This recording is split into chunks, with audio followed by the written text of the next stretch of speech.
Ladies and gentlemen, boys and girls, children of all ages, welcome back to At Your Service. You might be thinking, Brandon, you don't have a guest today. Just wanted to take a pause this week from the guests because I wanted to reflect, right? I've been consistently interviewing seasoned service-based business owners for 16 weeks in a row. So I've interviewed 16 people so far, and it's been amazing just hearing their stories about how they've grown their business, how they've handled business operations, and just their overall journey. It's very, very fascinating. You know, a lot of these entrepreneurs have a lot of overlap. So this week for, this podcast slash this interview, this is more so just me speaking about my experience interviewing these people and really my takeaways. So the experience has been phenomenal, as I just mentioned. I like having that sort of intimate conversation with these people and just learning more about their origin story and how they've grown their business. So some of the takeaways that I've had that I wanted to share with all of you that, aren't really super profound, or they're not something new, right? A lot of my takeaways and a lot of what I've learned is, stuff that I already know.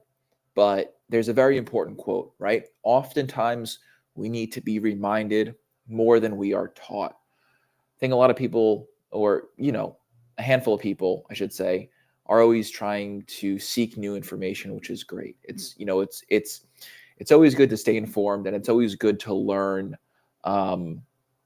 new things, right? Because I think you should be a student of life. Learning and education, it doesn't stop after you've graduated college.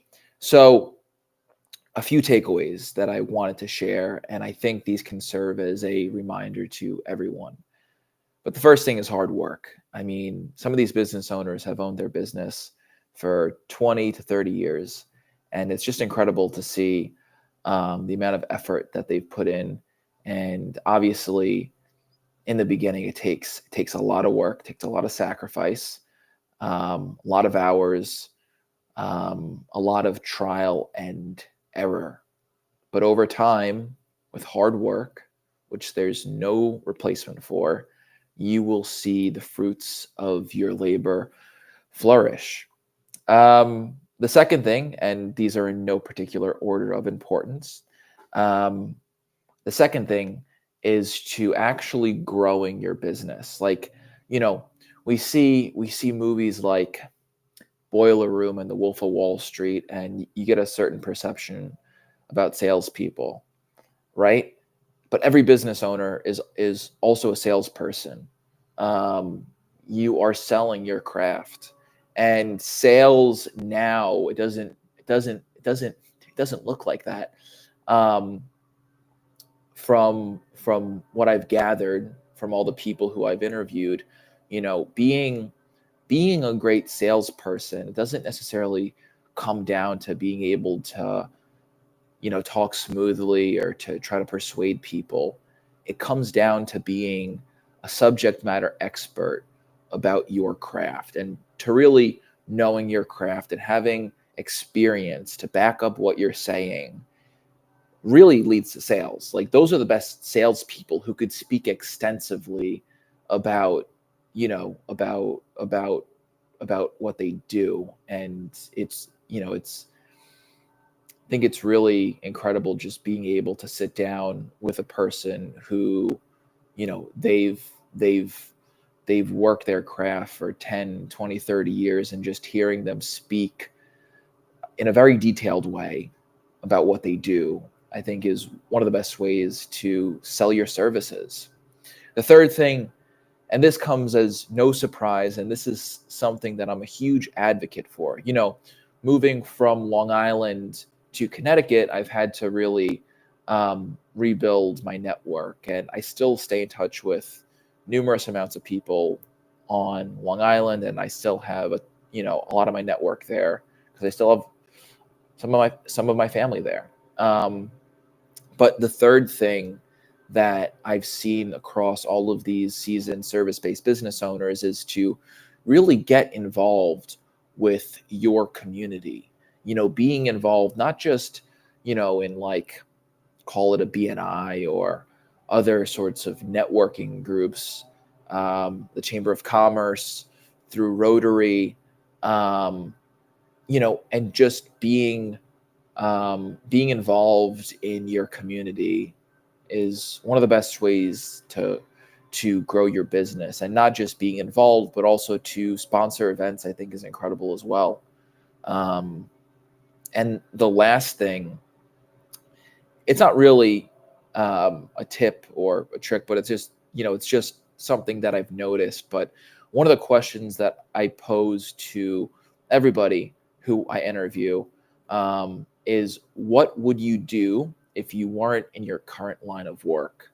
And a lot of them have take a few seconds to really assess that question and then answer that question. And it's not a very easy answer at times, because this is all that they've known, and it's something that they're super passionate about. Like, they really enjoy what they do, that they could not see themselves doing anything else, which I think is a very beautiful thing. And those are really the types of people that you want to work with, and those are the people that you want to align yourself with. So just to quickly recap, the major takeaways that I've had from interviewing 16 people consecutively for 16 weeks is, there's no replacement for hard work. It's number one. Number two, the key to sales is being a subject matter expert and knowing your craft. Number three, getting involved with your community. And lastly, once again, this isn't so much a takeaway or a tip or a trick. It's just that a lot of these people that I've interviewed, this is the only thing they can see themselves doing because they truly enjoy it. So I hope you found this helpful. I hope that this short video gave you something to think about and maybe something to implement. So if you have any questions, or if you are a seasoned service-based business owner, I would love to interview you. All right. I'm always looking for new guests. And the only way this podcast grows is through meeting new people. So really, really appreciate everybody watching, and I'll see you next week.